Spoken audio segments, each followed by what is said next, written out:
वो सतलज नदी के किनारे तो बिल्कुल भी नहीं मिला है, सरस्वती नदी के किनारे भी नहीं मिला है। अब आपके सामने दो ऑप्शन बचते हैं, एक रावी और दूसरा सिंधु।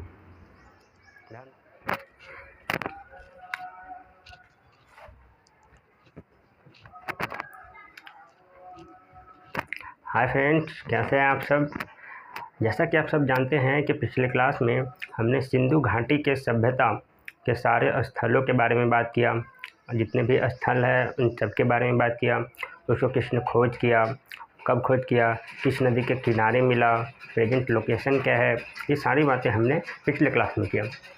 आज हम इसके आगे बढ़ेंगे, लेकिन आगे बढ़ने से पहले हमेशा की तरह 3 सवाल आपसे पूछे जाते हैं, पहले उसको आंसर करें, फिर हम इसके आगे बढ़ेंगे। तो ये है आपके 3 महत्वपूर्ण सवाल जो काफ़ी महत्वपूर्ण बताए जाते हैं, एक एक करके आंसर करें। चलिए, पहला सवाल है, सिंधु घाटी प्रसिद्ध है। सिंधु घाटी इज फेमस फॉर खेती के लिए, नगर नियोजन के लिए, जल निकासी प्रणाली के लिए, या दूसरा तीसरा दोनों। देखिए, अगर आपने लेक्चर को थोड़ा ध्यान से देखा हो तो मैंने आपको बताया था कि सिंधु घाटी 2 चीज़ों के लिए फेमस है। पहला सिटी प्लानिंग और दूसरा ड्रेनेज सिस्टम। सिटी प्लानिंग मतलब हो गया नगर नियोजन और ड्रेनेज सिस्टम का मतलब हो गया जल निकासी प्रणाली। इस 2 चीज़ों के लिए सिंधु घाटी की सभ्यता सबसे ज़्यादा फेमस थी। तो आपके सामने ऑप्शन में नगर नियोजन दैट मीन्स सिटी प्लानिंग और जल निकासी प्रणाली दैट मीन्स ड्रेनेज सिस्टम दोनों दिया होगा। पर ध्यान रखें, बहुत सारे बच्चे यहाँ पे गड़बड़ करते हैं, वो नगर नियोजन को पिक करके टिक करके आगे बढ़ जाते हैं, या फिर जल निकासी प्रणाली को पिक करके आगे बढ़ जाते हैं, लेकिन ये आंसर गलत होगा। क्यों गलत होगा? क्योंकि लास्ट ऑप्शन आपका दिया हुआ है बी एंड सी बोथ, मतलब लास्ट ऑप्शन कह रहा है कि नगर नियोजन और जल निकासी ये दोनों चीज़ों के लिए फेमस था सिंधु घाटी, और रियलिटी भी यही है। तो आपको ना बी पिक करना है ना सी, आपको क्या पिक करना होगा? Option D. तो फर्स्ट क्वेश्चन का जो करेक्ट आंसर होगा वो डी होगा, जिसका मतलब है कि सिंधु घाटी जो है वह जल निकासी प्रणाली के साथ साथ आपका नगर नियोजन के लिए भी फेमस था। अब हम दूसरे क्वेश्चन की तरफ बढ़ते हैं। दूसरा सवाल है आपका, प्रथम नगरीय सभ्यता किसे माना जाता है? प्रथम नगरीय सभ्यता किसे माना जाता है? फर्स्ट अर्बन सिविलाइजेशन किसे माना जाता है? मैंने आपको बताया था, अभी तक हमने हालांकि वैदिक सिविलाइजेशन अभी पढ़ा नहीं है, पर नाम तो ज़रूर सुना है। एक इंडस वैली सिविलाइजेशन है, एक वैदिक सिविलाइजेशन है। तो मैंने आपको बताया था लास्ट क्लास में कि जो आपका सिंधु घाटी की सभ्यता है वो अर्बन सिविलाइजेशन है, नगरीय सभ्यता है। लेकिन नगरीय सभ्यता के साथ साथ ये सबसे पहला नगरीय सभ्यता भी है। अगर हम वैदिक सिविलाइजेशन की बात करें तो वैदिक सिविलाइजेशन एक ग्रामीण सभ्यता है, एक रूरल सिविलाइजेशन है। आपसे क्या पूछा है? आपसे पूछा है नगरीय सभ्यता, दैट मीन्स अर्बन सिविलाइजेशन पूछ रहा है, और अर्बन में भी फर्स्ट पूछ रहा है। तो सिंपल सी बात है, सिंधु घाटी की सभ्यता को ही फर्स्ट अर्बन सिविलाइजेशन माना जाता है या प्रथम नगरीय सभ्यता माना जाता है। तो सेकंड का जो करेक्ट आंसर होगा वो ऑप्शन बी होगा। इसका मतलब है कि सिंधु घाटी की सभ्यता ही प्रथम नगरीय सभ्यता माना जाता है। और लास्ट क्वेश्चन है, हड़प्पा किस नदी के किनारे मिला? बहुत इम्पोर्टेंट है, हड़प्पा हमें किस नदी के किनारे मिला? लास्ट क्लास में हमने सारे स्थलों के बारे में बात किया था जितना भी इम्पोर्टेंट है। जैसे आपने हड़प्पा का नाम सुना होगा, हड़प्पा देखा, मोहनजोदड़ो, चंद्रहुद्रो, लोथल, राखीगढ़ी, सूतकागेंडोर, और भी बहुत सारे स्थलों के बारे में बात किया। इन सभी के बारे में ये भी बात किया कि किस नदी के किनारे मिला। हर स्थल के बारे में हमने बात किया कि सारे के सारे स्थल किस नदी के किनारे मिला है। तो इसमें आपका एक सवाल है, हड़प्पा, हड़प्पा हमें किस नदी के किनारे मिला? अगर आपने लेक्चर्स को गौर से देखा होगा तो आपको पता होना चाहिए। ऐसे मैं एलिमिनेट करके बताता हूँ कि हड़प्पा जो है वो सतलज नदी के किनारे तो बिल्कुल भी नहीं मिला है, सरस्वती नदी के किनारे भी नहीं मिला है। अब आपके सामने दो ऑप्शन बचते हैं, एक रावी और दूसरा सिंधु। ध्यान देंगे, एक रावी और एक सिंधु। हड़प्पा जो हमें मिला दयाराम साहनी के द्वारा खोजा गया था 1921 में, और ये हमें रावी नदी के किनारे मिला था। ध्यान रखेंगे कहाँ पर मिला था, रावी नदी के किनारे। लेकिन जो सिंधु है, सिंधु नदी से हमें दूसरा साइट मिला था, डैट मीन्स मोहनजोदारो या मोहनजोदड़ो। तो ये 3 महत्वपूर्ण सवाल है, स्क्रीनशॉट ले लेंगे।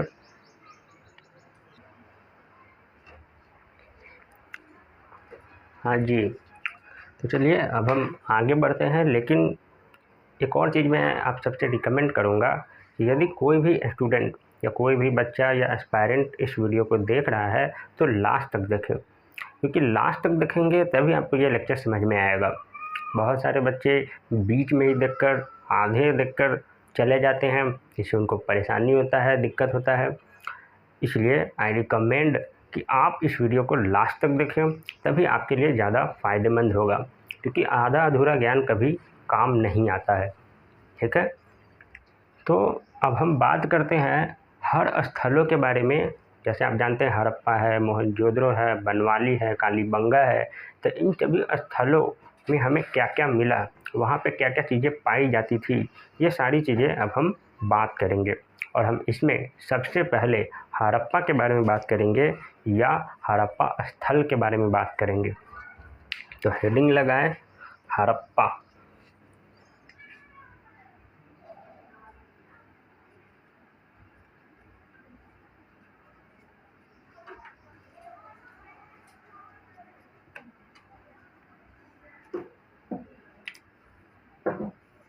हड़प्पा, आप जानते हैं कि सिंधु घाटी का जो सबसे पहला स्थल खोजा गया वो हड़प्पा था, जिसको साल 1921 में दयाराम साहनी के द्वारा खोजा गया था, और ये हमें रावी नदी के किनारे मिला। अब हम जानते हैं कि हड़प्पा से हमें क्या क्या मिला। हड़प्पा में जब हम लोगों ने रिसर्च किया, स्ट्रक्चर को देखा, शहर के बनावट को देखा, तो हमें क्या मिला। हड़प्पा में हमें सबसे पहले मिला एक बड़ा सा बिल्डिंग, एक बिगेस्ट बिल्डिंग, ठीक है, जो एक 12 रूमों का था। आप कह सकते हैं कि 12 रूम का एक बिल्डिंग मिला हमें, ठीक है, जो एक अन्नागार था, ग्रेन यार्ड था। ग्रेन यार्ड का मतलब ये होता है कि सिंधु घाटी के लोग उस बिगेस्ट बिल्डिंग में अनाज इकट्ठा किया करते थे या अनाज स्टोर किया करते थे। ठीक है, तो सबसे पहले हमें क्या मिला यहाँ पे हड़प्पा में, हमें मिला एक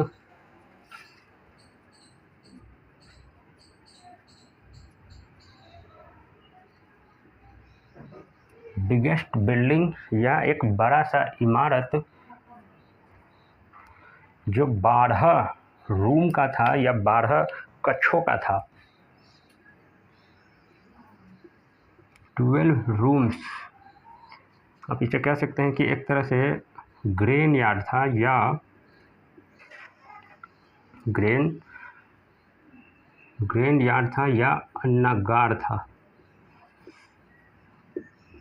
और इसमें जो सिंधु घाटी के लोग थे वो अनाज इकट्ठा किया करते थे या अनाज स्टोर किया करते थे। ठीक है, और मैंने आपको बताया कि उन लोग का जो मेन क्रॉप्स हुआ करता था या जो मुख्य अनाज हुआ करता था वो बार्ले और वीट हुआ करता था। तो इन जगहों पे क्या स्टोर किया करते थे, बार्ले और वीट, हिंदी में कहेंगे जौ और गेहूँ। ठीक है, तो मेन क्रॉप्स की अगर बात करें, मेन क्रॉप्स, तो इन लोग के मेन क्रॉप्स हुआ करते थे बार्ले, जिसे आप हिंदी में जौ कहते हैं, और वीट, गेहूँ। ठीक है,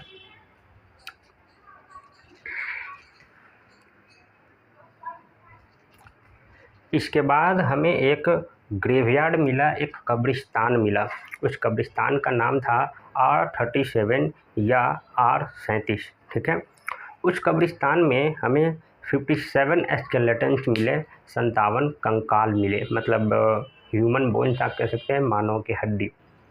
कहा ऐसा जाता है कि इस 57 हड्डी में से 20 हड्डी इतनी बुरी तरीके से सड़ गए थे, इतने ज़्यादा सड़ गए थे कि उस 20 हड्डी पे रिसर्च करना मुश्किल था। ठीक है, इसलिए इसका नाम पड़ गया R37 या समाधि 37।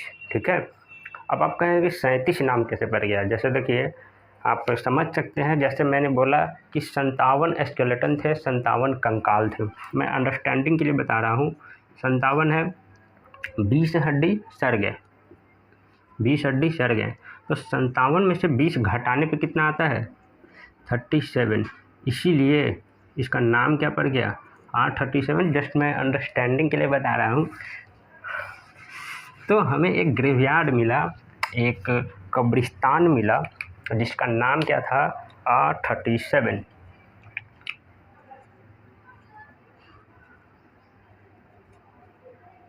एक कब्रिस्तान मिला जिसका नाम था R37 या समाधि 37। ठीक है,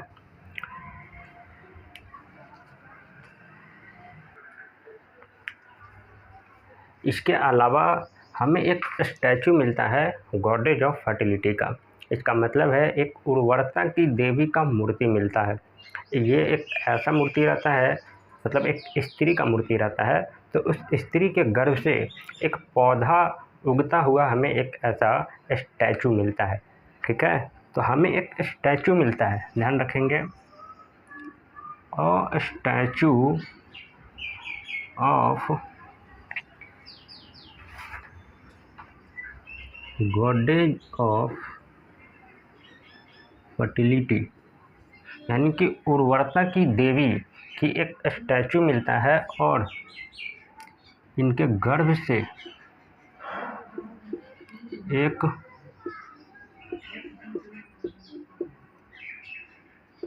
उगता हुआ पौधा मिलता है।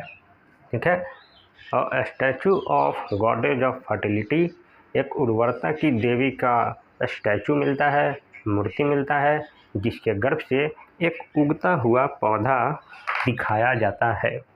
तो ये है सारे के सारे हड़प्पा के बारे में, हड़प्पा स्थल के बारे में। ठीक है, अब हम बात करते हैं मोहनजोदड़ो के बारे में या मोहनजोदाड़ो के बारे में। फटाफट से इसका स्क्रीनशॉट ले और नेक्स्ट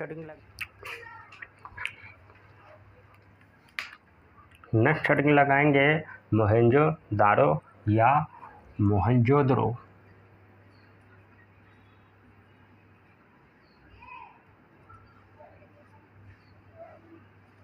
मोहनजोदाड़ो या हिंदी में कहेंगे मोहनजोदड़ो। अगर हम मोहनजोदड़ो की बात करें तो आपको पता होना चाहिए कि ये सिंधु घाटी का दूसरा सभ्यता था जिसको खोजा गया, और मैंने आपको बताया कि साल 1922 में राखल दास बनर्जी के द्वारा इस स्थल का खोज किया गया था। ये हमें सिंधु नदी के किनारे मिला था, ये सब आपको पता है, हमने ऑलरेडी बताया है। अगर हम मोहनजोदड़ो की बात करें तो ये भी हड़प्पा के जैसा ही हमें एक बड़ा सा बिल्डिंग मिलता है, और ये भी एक अन्नागार रहता है, एक ग्रेनयार्ड रहता है। कहने का मतलब कि इस बिल्डिंग में भी अनाज इकट्ठे किए जाते थे, अनाज स्टोर किए जाते थे। ठीक है,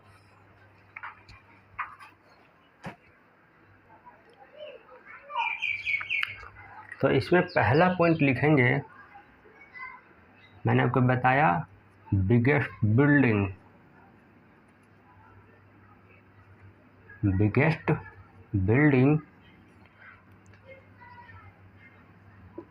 जिसे कहा जाता था ग्रेट ग्रेन यार्ड, मतलब एक तरह का विशाल अन्नागार था जहाँ पे अनाज इकट्ठे किए जाते थे। इसके बाद हमें जो मिला वो था बिगेस्ट बिल्डिंग के बाद हमें मिलता है एक स्टैचू, नटराज का स्टैचू हमें मिलता है। आपको पता है कि भगवान शिव को ही नटराज कहा जाता है, और उसी का मूर्ति हमें मोहनजोदड़ो में मिलता है। तो दूसरा पॉइंट लिखेंगे स्टैचू ऑफ नटराज।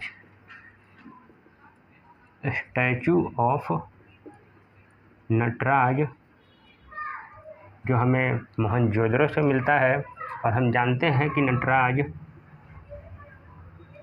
भगवान शिव को कहा जाता है। इसके बाद अगर हम मोहनजोदड़ो की मोस्ट फेमस बिल्डिंग की बात करें, सबसे प्रसिद्ध इमारत की बात करें, तो यहाँ पे हमें एक विशाल बाथरूम, आप कह सकते हैं, ऐसा कहा जाता था कि एक ग्रेट बाथ रहता था, एक विशाल बाथरूम रहता था, जो सबसे ज़्यादा फेमस था, प्रसिद्ध था मोहनजोदड़ो में। ठीक है, तो अगर आपसे पूछे मोस्ट फेमस बिल्डिंग, तीसरा पॉइंट है मोस्ट फेमस बिल्डिंग, तो ये हो जाएगा आपका ग्रेट बाथ। ग्रेट बाथ, या आप कह सकते हैं विशाल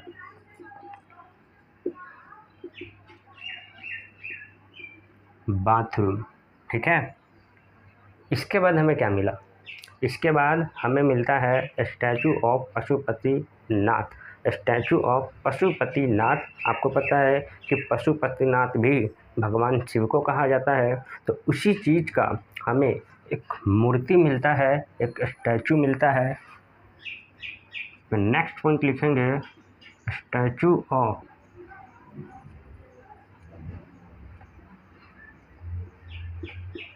पशुपतिनाथ। ये भी आपको पता है कि भगवान शिव का ही मूर्ति माना जाता है। भगवान शिव। स्टैचू ऑफ पशुपतिनाथ या पशुपतिनाथ का मूर्ति, अगर हम पशुपतिनाथ मूर्ति का रूप या बनावट की बात करें, तो उसमें हमें त्रिमुखी शिव का रूप मिलता है, जिसपे सर पर क्या है? सिंह है। याद रखेंगे, अगर हम इस मूर्ति की बात करें तो त्रिमुखी शिव का रूप है और सर पर सिंह है। ठीक है, इसमें और भी बहुत सारी चीज़ है इस पशुपतिनाथ की मूर्ति के बारे में। अगर हम इस मूर्ति की दाई तरफ की बात करें, जैसे मान लीजिए एक स्टैचू है और इसके हम दाई तरफ की बात करें, तो हमें दो जानवर मिलते हैं। यहाँ पर मैं बताता हूँ, अगर दाई तरफ की बात करें तो हमें बाघ और हाथी मिलता है, लेकिन अगर बाई तरफ की बात करें तो हमें भैंसा और गैंडा मिलता है। ठीक है, इस मूर्ति के नीचे की बात कर रहे हैं, नीचे की तरफ में हमें दो हिरन मिलते हैं। तो हम कह सकते हैं कि 5 प्रजाति के जानवर मिलते हैं हमें। ध्यान देंगे, कितने प्रजाति के? 5 प्रजाति। अब कंफ्यूज मत होना कि 5 प्रजाति हुआ कैसे। भाई 5 प्रजाति कैसे होंगे? एक बाघ है, एक हाथी है, एक भैंसा है, एक गैंडा है और हिरन है। हुए ना 5 प्रजाति? बहुत सिंपल सा फैक्ट है, क्योंकि जानवर 6 हैं लेकिन प्रजाति 5 इसलिए है क्योंकि हिरन की संख्या 2 है। कंफ्यूज नहीं होइएगा। तो ये है पशुपतिनाथ का मूर्ति का बनावट। लेकिन अगर हम पैरों के नीचे की बात करें, पैरों के नीचे यानी कि इस भगवान शिव के पैर के नीचे की बात करें, पैर के नीचे हमें 2 मोर देखने को मिलता है। 2 मोर आप जानते हैं भारत का राष्ट्रीय पक्षी मोर माना जाता है। तो इसी स्टैचू के पैर के नीचे हमें 2 मोर मिलता है। और सबसे हैरानी की बात तो ये है कि ये जो मूर्ति था ये ब्रोंज से मिलकर बना हुआ था, कांच से मिलकर बना हुआ था। तो आप कह सकते हैं निर्माण जो है वो किससे था? कांच से था, ब्रोंज से था। तो ये है पशुपतिनाथ के बारे में संपूर्ण बातें, इसको नोट करेंगे। और अब हम आगे बढ़ेंगे मोहनजोदड़ो में ही।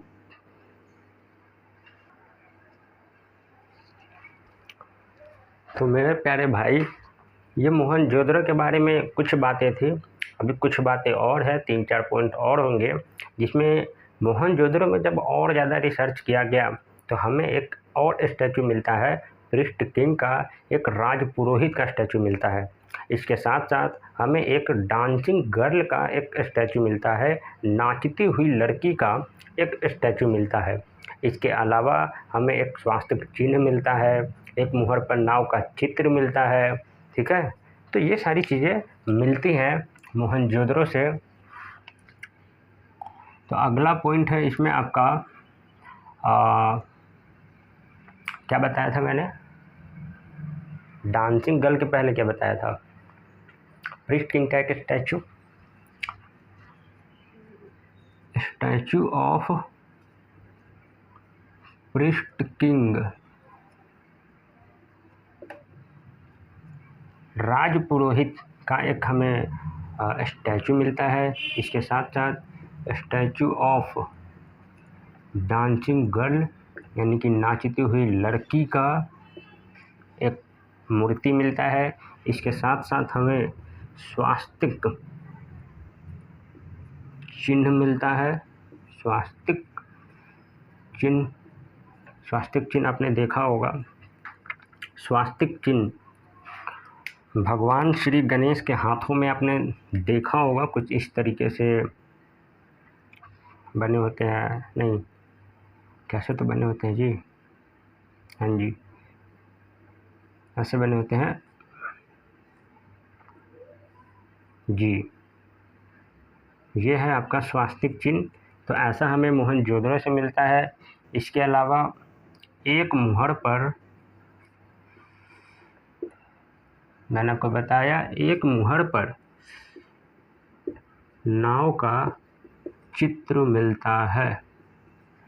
ठीक है, मोहनजोदड़ो की अगर हम सबसे खास बात करें, सबसे इम्पोर्टेंट बात करें, तो मोहनजोदड़ो पूरे सिंधु घाटी की एकमात्र ऐसा स्थल था जो सबसे ज़्यादा डेवलप था, सबसे ज़्यादा विकसित था। मोहनजोदड़ो के अलावा ऐसा दूसरा कोई स्थल नहीं था जो इसके जैसा डेवलप हो, विकसित हो। ठीक है, तो अगर आपसे पूछे कि पूरे सिंधु घाटी में सबसे डेवलप साइट कौन सा था या सबसे विकसित स्थल कौन सा था, दैट इज मोहनजोदड़ो। ठीक है, सबसे डेवलप साइट। तो आप लिख सकते हैं, ये इम्पोर्टेंट पॉइंट है,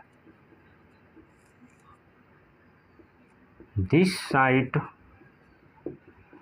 was most developed। आप कह सकते हैं हिंदी में सबसे विकसित स्थल, मोस्ट डेवलप्ड साइट या सबसे विकसित स्थल।